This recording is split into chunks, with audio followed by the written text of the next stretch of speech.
"You're the biggest failure in this family." My father sneered at me in front of the whole family. "You were a mistake." Then my grandfather stood up, slammed his cane on the floor, and said, "Enough. It's time you all learned the truth." The truth he revealed stunned everyone. The dinner table fell silent, not because of the roast chicken my mother had spent hours preparing or the flickering candles that made everything feel too formal. No, it was because of what my father had just spat across the table. "You're the biggest failure in this family," he said, his voice thick with disgust. "You were a mistake." His words landed like blows. Everyone sat frozen, my cousins too stunned to chew. My aunt dropped her fork. Even my brother, always the golden child, shifted in his seat, but said nothing. I sat at the far end of the table, not because there was no space, but because they always made sure there wasn't any near them. I blinked once, then twice, holding back the sting in my eyes. I would not give them my tears. Not this time. The only sound was the soft clink of my grandfather's cane tapping the floor beside his chair. Tap tap tap. And then slam. The old man, now nearing 90, but still fierce in presence, stood up, so suddenly even the dog beneath the table whimpered. His cane smacked the marble floor like a judge's gavel, making everyone jump. "Enough," he thundered, voice echoing through the lavish dining room. "It's time you all learn the truth."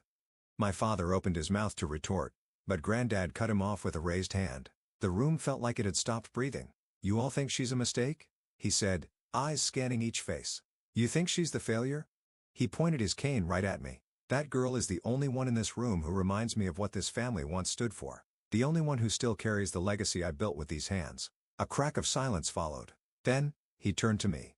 "Child, tell them what you told me last week." I hesitated, heart pounding, hands trembling in my lap. I hadn't meant for anyone else to know, but he nodded at me gently, and something in his eyes told me this was my moment. My voice was weak. I cleared my throat. "I saved the family business from collapse. 3 months ago, I didn't tell anyone. I bought out the debt under a different name." Gasps. My uncle leaned forward. My father stared at me like he was seeing a ghost. "I didn't do it for recognition," I continued. "I did it because it meant something to me. Because Grandpa's work means something to me." The weight of that confession sat in the air.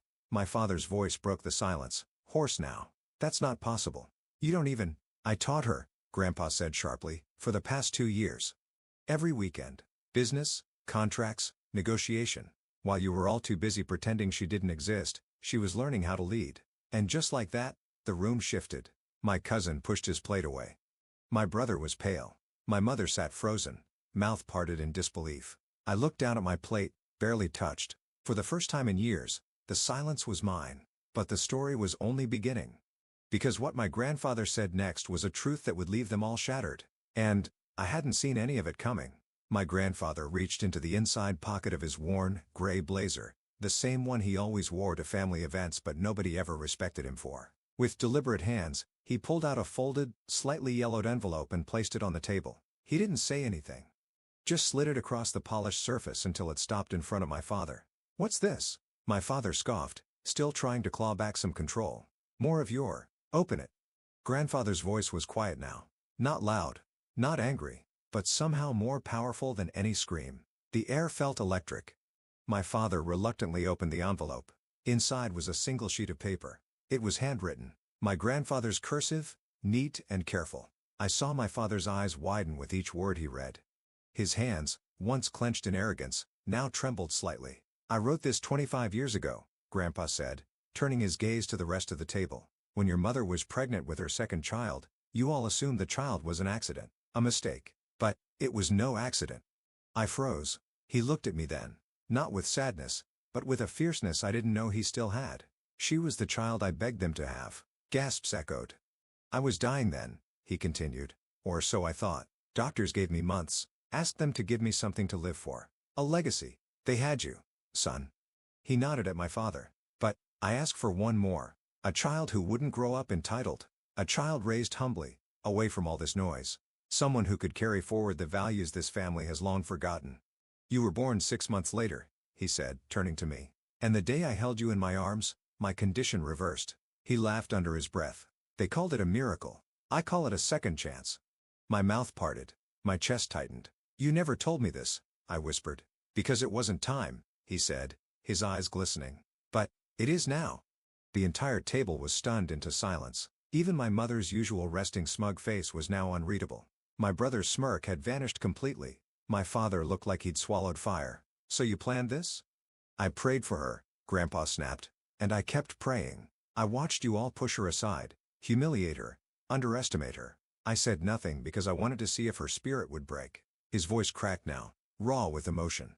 But it didn't. She stayed kind. She stayed strong. Even when you called her names. Even when she worked jobs beneath her. Even when she sat at this table like a ghost. He turned to me. I'm sorry I didn't step in sooner. I shook my head. No, you were always there in your own way. And suddenly, it wasn't just my father who looked ashamed. My cousins stared at their plates. My uncle's lips moved as if wanting to speak, but nothing came. But it wasn't over. Because the truth? That letter? That was only one part of what had been buried. There was still something even I didn't know. Something that would change everything.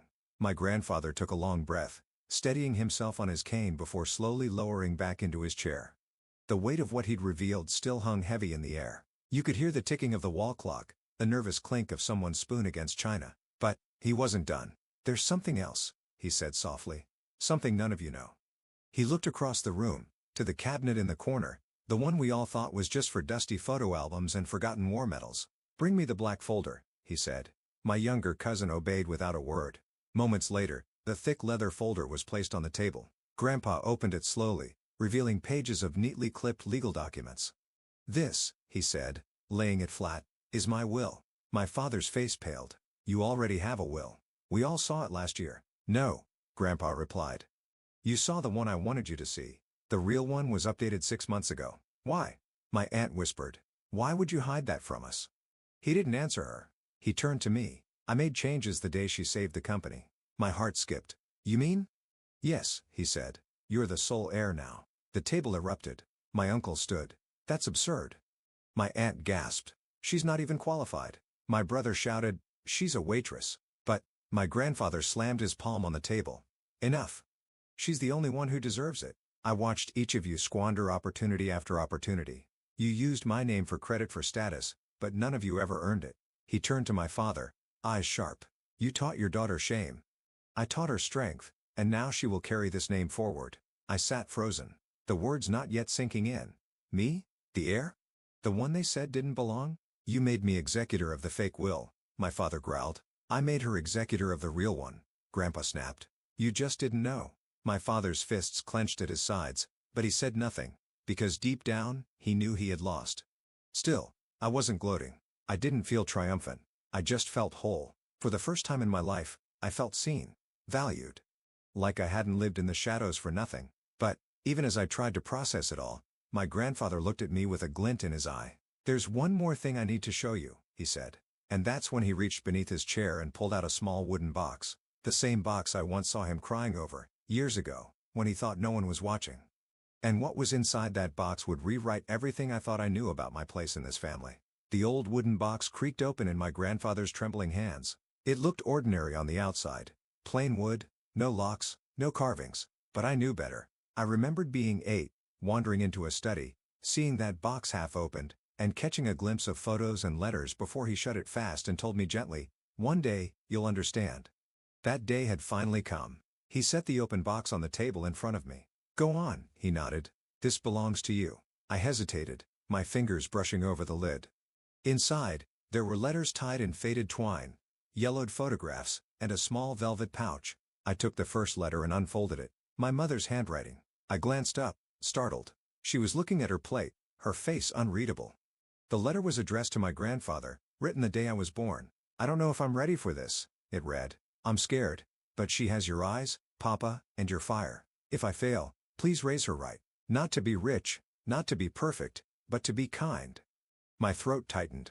Beneath that were photos. Me at age 5, holding Grandpa's hand outside the grocery store. Me with paint on my cheeks during a school art competition. Me asleep on his chest while he read some dusty old book. He had kept everything. I never showed these to anyone, he said quietly. They would have laughed, mocked you more, but I kept them. Because every time you smiled through their cruelty, I saw hope. I opened the velvet pouch. Inside was a gold pendant, tiny, delicate, engraved with one word, legacy. My hands trembled. You gave this to Grandma, I whispered. He nodded. And now I give it to you. I looked up, eyes blurry. Why me? Because you listened. You learned. You never took shortcuts. You never needed praise or money to do what was right. And that's what leadership is. Across the table, the silence was no longer contemptuous. It was uncomfortable. Shameful. But I didn't want revenge. Not really, that wasn't the point. I stood up. Took a deep breath. Grandpa's will stands. That's not changing. But I'm not kicking anyone out. I'm not taking anyone's house or business titles. Everyone blinked. Even Grandpa looked surprised. I'm not here to punish you, I said, eyes locking with my father's. I just want you to know, I didn't fail. You did. You failed to see me. And that's a burden you can carry. Then I turned to Grandpa, but I see you. And I'll protect what you built. Not just the business. The heart of it. He smiled then. A small, proud, bittersweet smile. And in that moment, the weight I had carried for decades slipped off my shoulders. But even as I thought the storm had passed, Grandpa cleared his throat. One more thing, he said softly. Before I go. He reached into the box again and pulled out an old, sealed envelope. This isn't about money, he said. It's about blood. And what was written in that letter would explain why my father always hated me. The envelope looked older than the rest. Its edges were brittle. The seal faded but still intact. My grandfather held it gently in his weathered hands, like it contained a heartbeat. This, he said, was never meant to be opened unless absolutely necessary. Then he looked me dead in the eyes. And, tonight is that moment. I swallowed hard, my heart thudding in my chest. Every eye in the room was on us. No one moved. No one spoke. My father's face had gone ghost white. My mother sat rigid, like she already knew what was inside. With a slow breath, Grandpa opened the envelope and pulled out a single page. His hands trembled slightly, but his voice was firm. He began to read aloud. To my beloved father, if you're reading this, then the secret I carried with me all these years must now see the light. The truth is, the child I gave birth to on that cold November night was not James' daughter. She is someone else's. Gasps erupted around the table. My breath hitched. My stomach dropped. He was kind, gentle. A man I met before the marriage was arranged. We only had a few weeks, but I never forgot him. And when I found out I was pregnant, I knew it wasn't James. I was scared, but I was also certain that this child would be my redemption. A new beginning. The room was spinning. Grandpa looked up at my father. She's not your biological daughter. My father stood abruptly, chair screeching. Lies. You expect me to believe this now? After all this time? Grandpa didn't flinch. I had the DNA test done last month. Quietly, I needed to know before I gave her everything. He handed the sealed lab report across the table. My father stared at it like it might burn him. You hated her, Grandpa said, voice cracking, because somewhere deep down you knew. But none of that matters now, because blood isn't what makes someone family. Choice does. My mother finally spoke, voice barely a whisper. I loved him, but I stayed for the sake of this family. I never told her because I didn't want her to feel like less. I stood slowly. My knees were weak, but my voice didn't falter. I never needed to be your daughter, I said to my father. I just wanted to be a part of this family. I gave everything I had for it, even when you gave me nothing. He didn't respond. His pride was crumbling, but he couldn't say a word. I turned back to Grandpa. What do I do now? I asked. He looked at me, eyes filled with love and gravity. You lead, he said. You heal. And you build a future that's better than our past. And I did.